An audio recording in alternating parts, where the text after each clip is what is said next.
Welcome to another enlightening episode of Whispers of the Womb, the podcast that takes you on a profound journey of self-discovery and the essence of health and wellness.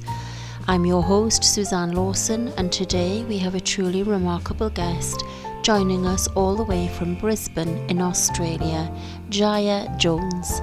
Jaya is on a mission to empower women to overcome doubts, shed unworthiness, and step into their confidence, allowing them to share their healing gifts with their communities. She's passionate about helping women embrace their intuitive healing abilities, recognizing that their wisdom is much needed in these transformative times. With a background in counselling and social work, Jaya brings a wealth of experience to her work. She's been a mental health counsellor and a drug and alcohol counsellor, all while fostering a deep commitment to supporting people and letting go of old, limiting patterns that no longer serve them. Jaya's teachings also encompass Kundalini yoga, a practice that taps into your life force energy. It operates on multiple levels, providing a psychological and emotional sanctuary from the chaos of self-doubt, fear, and a lack of confidence. This practice invites you to step back and reconnect with your centre, weaving together the missing threads of yourself that may have been overlooked. But that's not all, my dear listeners. In this episode, Jaya shares a wonderful practice that you can join in. So whether you're in a chair or on the floor, get comfortable and prepare to participate in an uplifting experience as we activate and stimulate our glandular system through dynamic movement. Jaya, it's wonderful to have you here on the Whispers of the Womb podcast. Can you share with the listeners what you do and a little bit about yourself? Because we'd love to know more about you. Thank you, Suzanne. It's really great to be here. It's an honour to be on the podcast with you.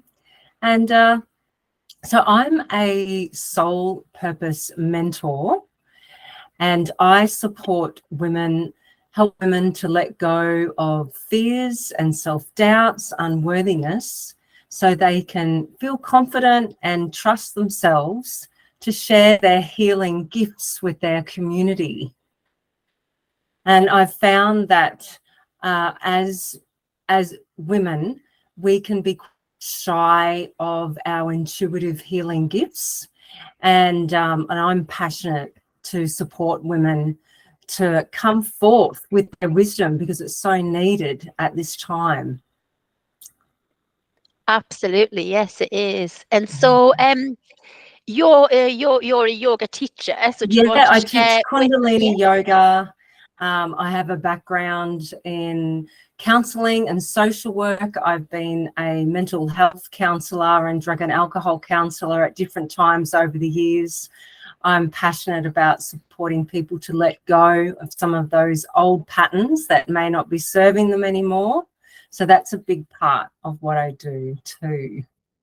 Yeah, so you've got all that round package really to bring all that experience and knowledge and to women for your program. That sounds amazing.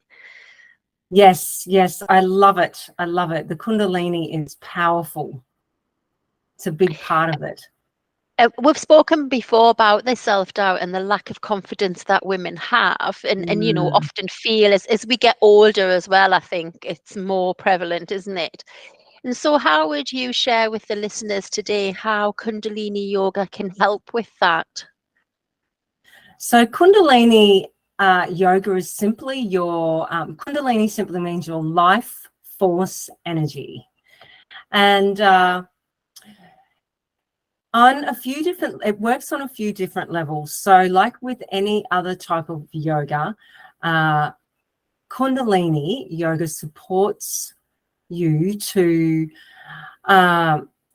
just take a step back on a like psychological, emotional level. There's a whole physical level as with it as well, but on an emotional, psychological level, all yoga can help you to take a step back and to not be so defined by all the ups and downs, the self-doubt, the fear, the lack of confidence.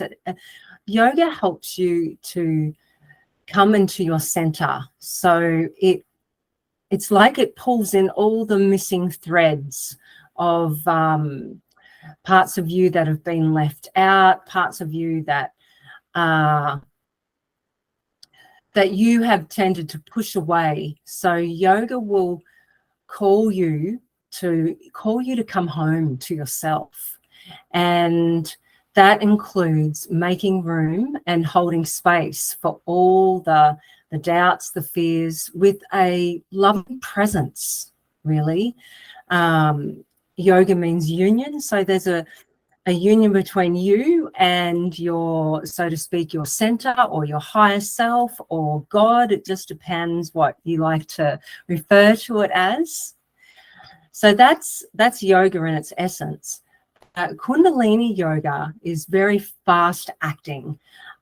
So, for example, there are 72,000 nerve endings in your womb center, or for a generic term for men and women, there's a navel center. So navel center is 3 fingers, or your womb center is 3 fingers just below your belly button. And that's like your sacral or your hara. It's a very, very powerful energetic center. And it's amazing that it's where all life came from. Like our navel itself is where all life began there. Yeah. And so when Kundalini, with its different sets of postures and kriyas and exercises, it a lot of the time it helps to activate that womb center or that navel center through mantra meditation, through powerful work and breath techniques. Pranayama is what it's actually called in yoga. And also through some of the physical sets of postures can help to activate your womb space. And when that womb space is activated, it creates a heat. And that heat activates the life force. It raises the Kundalini.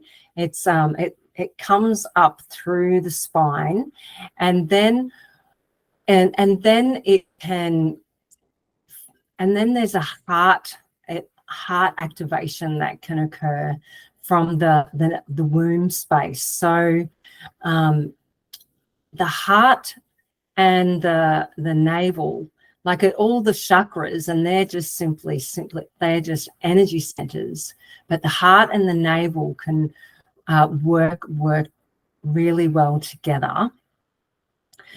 And when the heart is activated by a fire in your belly, that heat creates like a fire in your belly, a fire in your womb space, activates the heart, and then the heart has the potential to feel safe, to feel like it can relax and not be so defined by the self-doubt, by the fears. So that the aim is, it's quite a mindfulness sort of approach, but the aim is to not get rid of the fear, to not the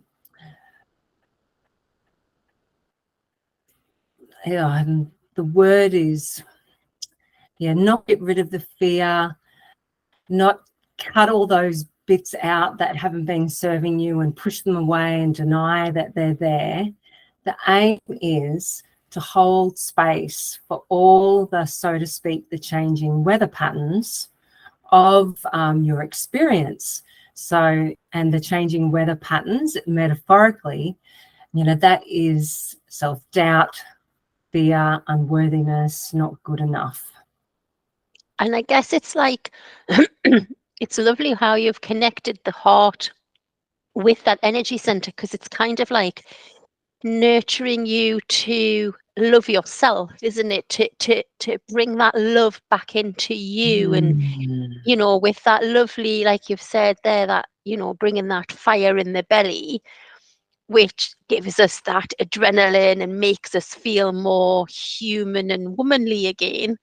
But then bringing that up into the heart center and just igniting all that joy and happiness. Yeah, that's right. That the fire in your belly creates a sense of groundedness and embodiment and loving power. It's and that's to do with the hips as well. So when you're solid in your base, and your sacral is one of your 3 base or lower energy centers or chakras. When you're solid in your base, that gives permission for the heart to feel safe and to feel expressive, and to move forward and not be so defined by fear, and the heart needs to feel safe to step outside of its comfort zone and to feel confident. Yeah. That's amazing. Thank you. And I know when we first spoke, we talked about Kundalini and the different sort of things that you do and the different terminology. And we talked a little bit about Kriyas. And I was just wondering if you could share with the listeners what a Kriya is and how it actually works. So a Kriya, it's a set of postures that creates a certain energetic experience or physical experience or spiritual experience. So, for example, there is thousands of different Kriyas in Kundalini yoga, and there's Kriyas for reducing depression and anxiety. There's a Kriya, for example, for elevation. It's one of my favorite Kriyas at the moment. I have a daily morning practice, and I've been going to the Kriya for elevation most mornings lately, because it lifts my life force energy. It raises my vibration. So I've got a high vibration to start off my day. I've got a great launch pad for the day.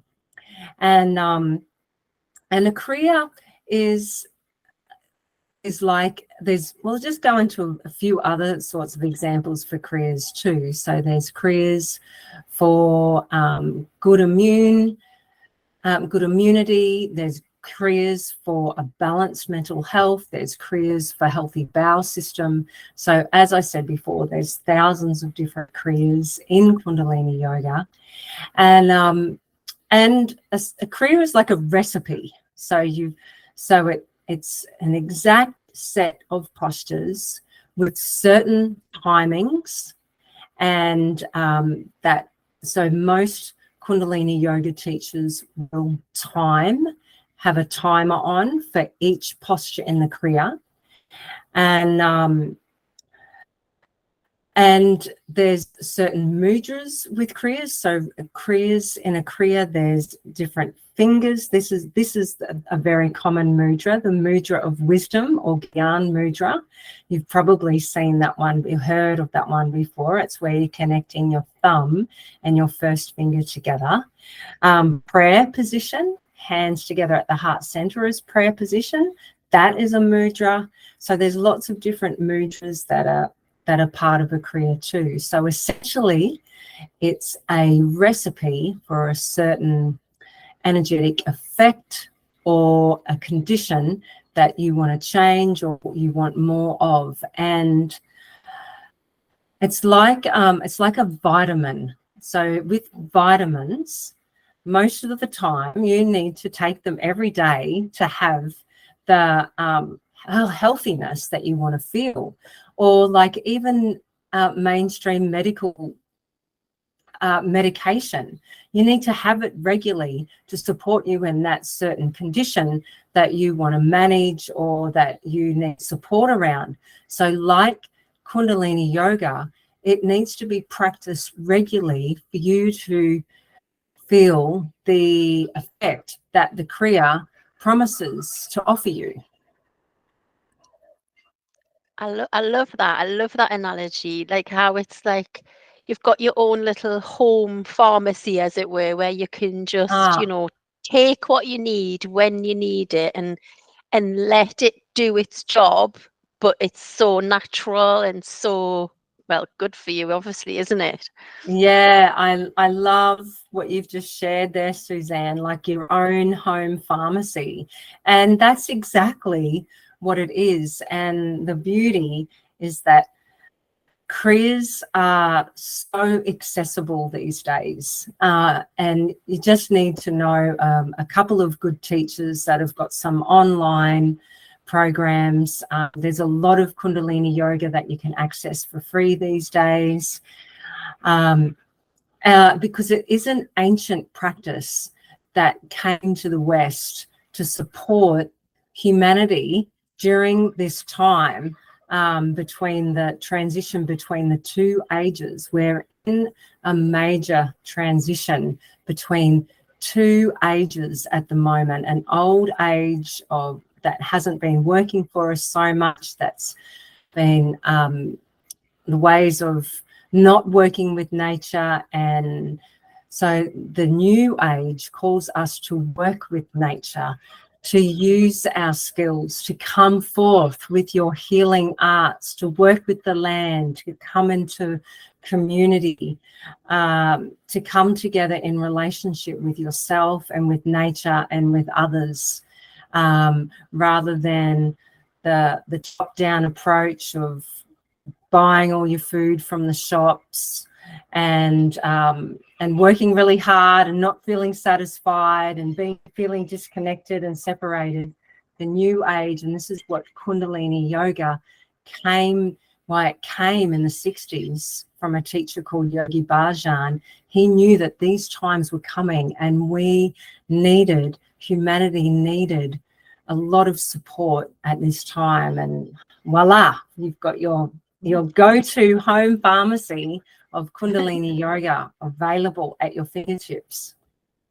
That's amazing. Thank you so much for sharing that with us. And that brings us on to you're going to actually share an exercise with us. So I'm so excited for this. It's so lovely of you to share this with the listeners. So I'm going to hand over to you, and you can just explain to us what we need to do to join in. Great. Yes, I'd love to. Really love to share with you this Kriya. So this Kriya is called Kriya to help you to let go of imagined disabilities.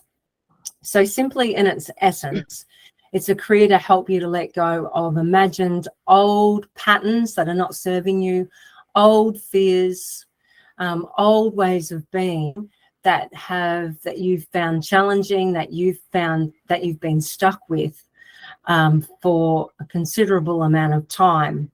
So this Kriya, in conjunction with, say, a healthy diet, good healthy air, clean water, healthy relationships as much as you can, a stability. This Kriya, when practiced regularly, can support you to let go of some of those imagined fears and disabilities and old patterns that are not serving you anymore. So most of the Kriyas are really, really simple. Some are challenging, of course, but most of them are really simple. So I just invite the listener to sit comfortable in your chair. If you're sitting in a chair, you can sit on the floor in Kundalini yoga as well. Most Kundalini yoga is practiced on the floor, but if you can be sitting at your desk for this Kriya, you can even be standing. So the most important thing is that you're comfortable. And if you are sitting on your seat, make sure that your feet are flat on the floor so that you're connected to the earth and feeling grounded.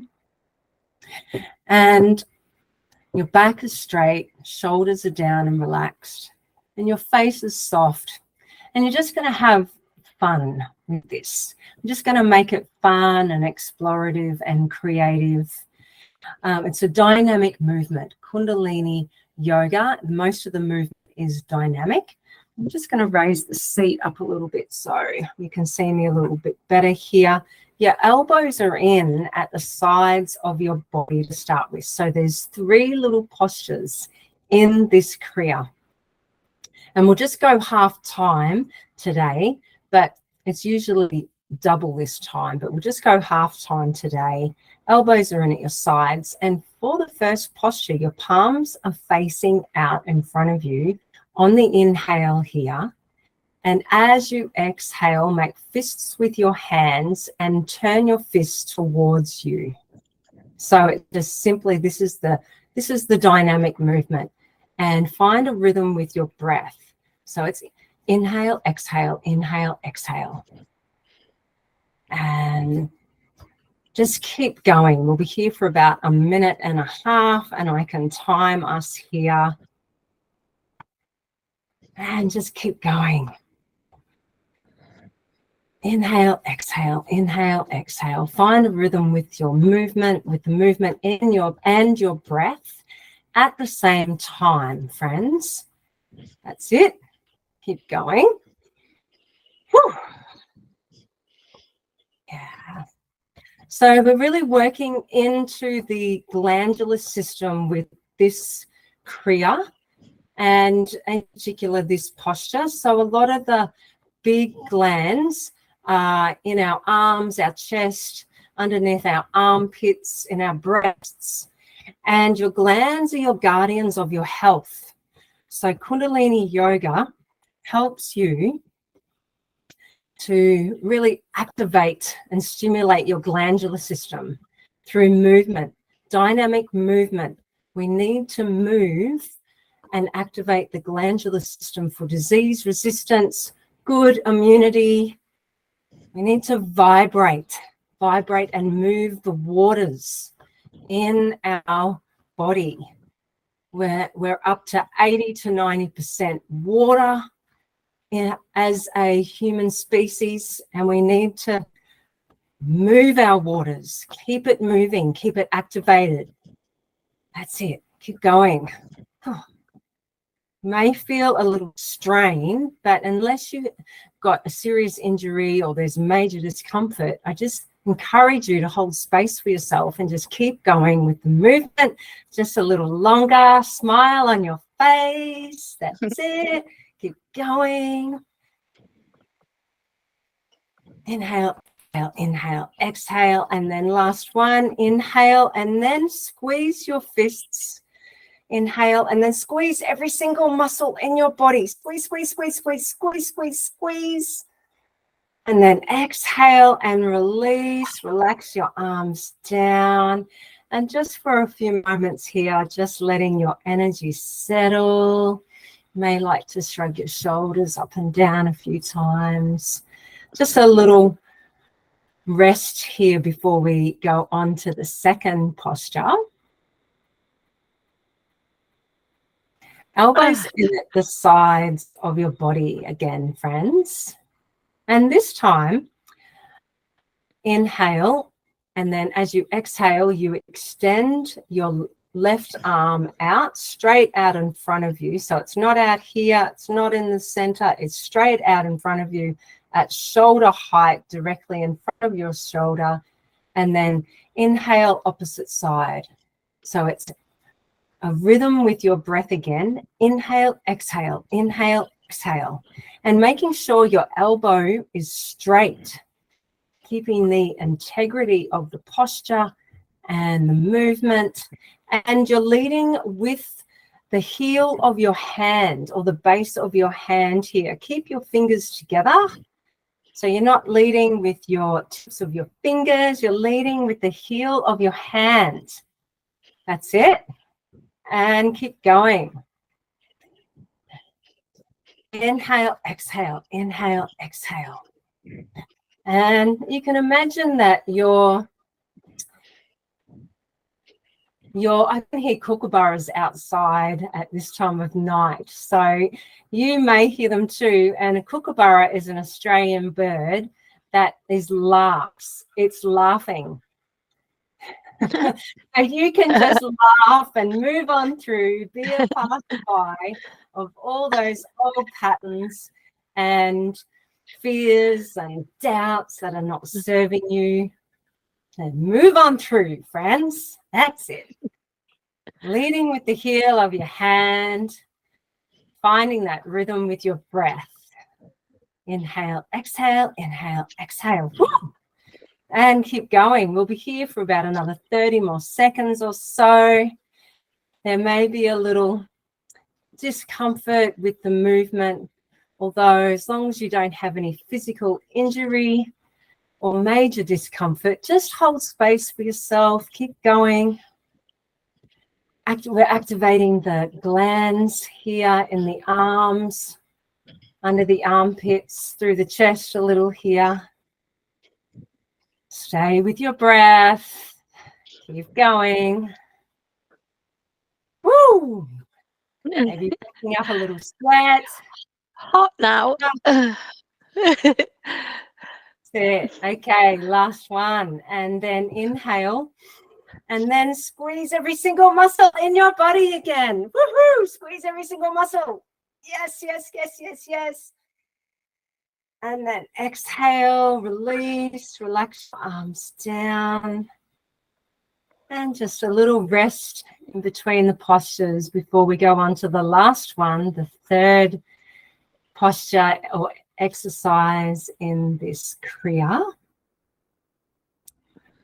Oh, you're doing great. Doing great.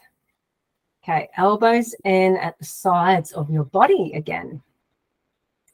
And this time, making like cups with your hands here. And then you're going to be, it's like you imagine scooping water and lifting it up and scooping it over the front of your chest and over your head. And you're just going to keep on going with this movement, flicking that water, scooping that clear, cool, fresh mountain stream water up over your face. Feel it going down your head. And it's like you're just cleansing your auric field here, purifying, cleansing.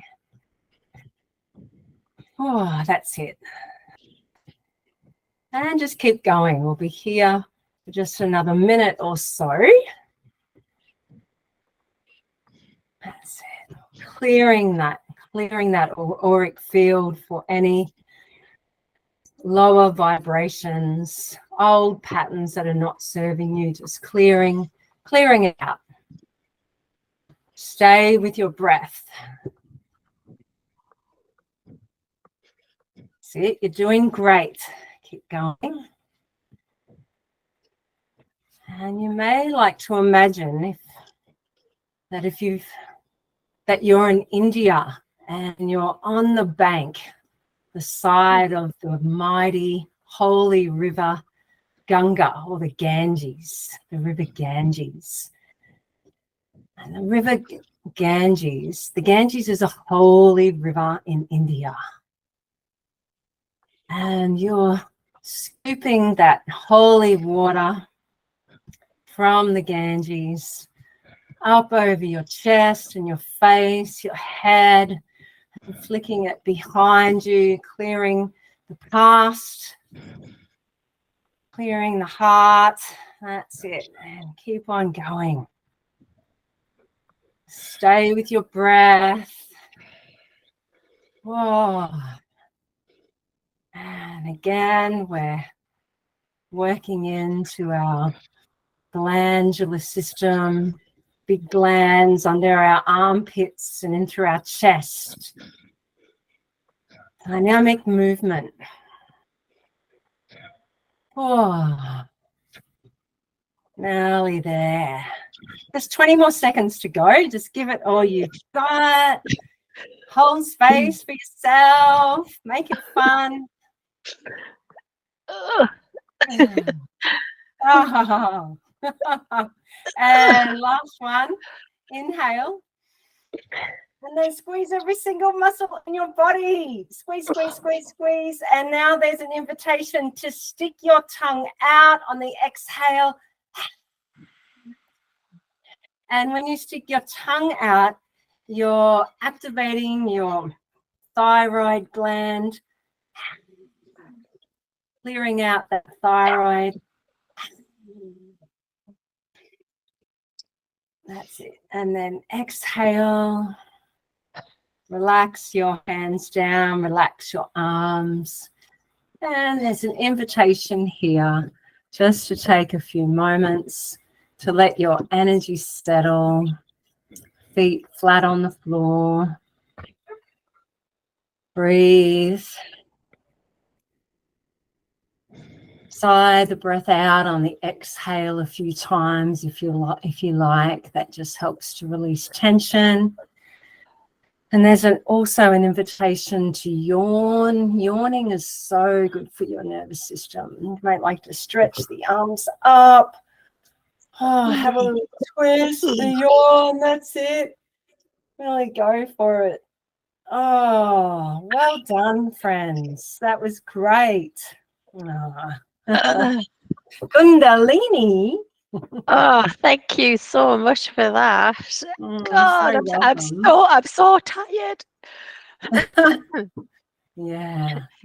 Yeah, I really did feel it for me underneath the armpits. Like, I don't even think I use those muscles enough, obviously. Yeah. But that was good. lovely. Yeah, really good. Yeah. Thank you for sharing that. And also that lovely visualization of the Ganges in India. I've actually been there before myself, so that took me back to a lovely memory. So thanks for that. Oh, lovely. Where were you on the Ganges in India? Rishikesh. Oh, yes. I've been to Rishikesh. Yeah, and I'm returning next February. Oh, amazing. Lovely. I'm spending 9 weeks in India again next year. Yay. Wow. Fabulous. Wonderful. That's great. So actually, where's the most unusual place you've ever practiced yoga? Like, where have you been? It's actually in India. There's further, like the Rishikesh is in the Himalayas, but further up in the Himalayas, there's an area called Dharamsala. And on the top of the hill of Dharamsala, there's the Dalai Lama has his monastery. And then just around the corner from there, there's a huge community at a certain time of year where there's people from all over the world sharing their healing arts from everywhere. So it's a big international community in that area. And it was when I first learnt Kundalini yoga, and I accidentally came across a class. I was looking for another yoga class, and then I met someone walking down the street, and they said, "Oh, I'm going to a Kundalini yoga class. Why don't you try Kundalini?" And I was like, "Oh, I've heard it's really hard, and I don't know." But I went along, and my first class, I was absolutely blissed out. I had an ecstatic experience with my very first Kundalini yoga class. And the little, well, it was a big hall actually. The hall that it was in, you went up these stairs, and on two sides of the hall, that it was just totally open to the Himalayan mountains were like right there. Wow. And so two sides were walls and the other two sides was just totally open. And it was the most beautiful, beautiful place I've ever experienced Kundalini yoga. And there was regular classes there every day with very high vibrational teachers. And I was in love with the practice, absolutely in love. And then I guess that sent you on the path that you've chosen to take, which is the one that you're on now. Yeah, So it was the yeah. right time. Yeah. Yeah, Kundalini yoga is definitely my yoga. It's the one that's resonated with me, the style of yoga that has resonated with me, where I have experiences of bliss and peace, and it's fast acting. It brings up stuff as well. It helps me to meet my growth edges psychologically, emotionally, as also physically. It is challenging, although it's it's beautiful. I love it. Love it. Very rewarding. Well, I know it's evening time for you in Australia and it's morning time for me in the UK. And I don't know about our listeners who've tried this practice, but I feel so energized from a day. I feel absolutely That's great. amazing. Yeah. Yes. So thank you so much for sharing that with us, Jaya. And is Mm. there anything else that you wanted to share with the listeners about any of your online offerings that you teach or what you wanted to share with us? Yeah. This is a really, I suppose, a couple of things. That this is a really powerful time in the history of humanity. The time for the feminine wisdom to come through, and that feminine wisdom is also connected to the traditional first peoples, owners of the land. That wisdom is coming through. The healing arts wisdom is coming through. Non-dominant healing that will become more dominant as time goes on is like a smorgasbord for us at the moment. And I would really love to support women to come into a sense of their loving power and to be authentic, live with authenticity, find their purpose with what it is they feel really called to do here in this life at this moment, really connecting with their values on what's working for them and what's not working. And a big part of that is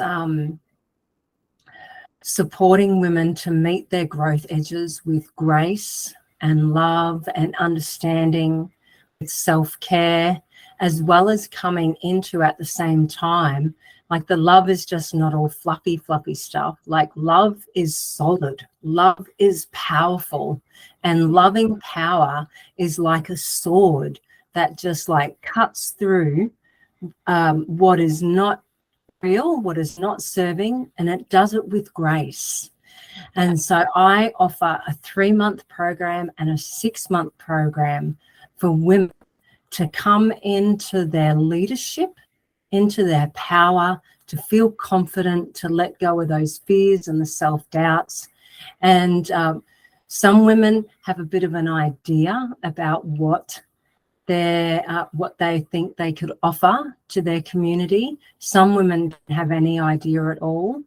Although a clue is, if you've had a challenging, life-changing experience that you've been able to come through and find some resilience around, instead of it being making you weaker, on some level it's made you stronger, that is a clue. That's a real key of what wisdom and what services and offerings that a woman can offer their community. So join me. Get in touch with me. I've got a 3-month program as well as a 6-month program. It's called Be True. Lovely. And so we work through some of those fears so that you can rise up into the golden alchemist that you are. Like an alchemist turns heavy lead-like situations into golden opportunities. So I support women to become their own alchemist, to create gold from the rubble, to create gold from heavy lead, And that's where it's at the moment. There is so much creative power on the planet. And I want to support women to connect with that creative power that is within them, has always been within them. That's Thank beautiful. you. Thank you so much. It's been absolutely lovely having you on this episode of Whispers of the Womb, Jaya. So thank you so much from me in the UK and to you and all your followers in Australia. Yeah, thank you so much, Suzanne. Thank you. Namaste. Love connecting with you. You too. Okay, bye. And there you have it, dear listeners. Another inspiring episode of Whispers of the Womb has come to an end. I hope you found today's conversation with Jaya as enlightening and empowering as I did. Remember, the journey of self-discovery and wellness is ongoing, and it's a path we continue to walk together. I encourage you to take the wisdom shared today with you to embrace your own intuitive healing abilities and to find the confidence to share your unique gifts with the world. As we close this episode, I want to express my heartfelt gratitude for joining us on this transformative journey. Your presence and your commitment to your own well-being mean the world to us. I'd like to seize this moment to connect with you on a deeper level and offer my support in your journey towards self-wellness and transformation through my personalised Wellness to Womb coaching programme. So you can schedule a free discovery call with me, during which we'll explore your current situation and how embracing a life of wellness can bring lasting positive changes into your life. So until we meet again on the next episode of Whispers of the Womb, continue to nurture your inner self and explore the profound essence of health and wellness.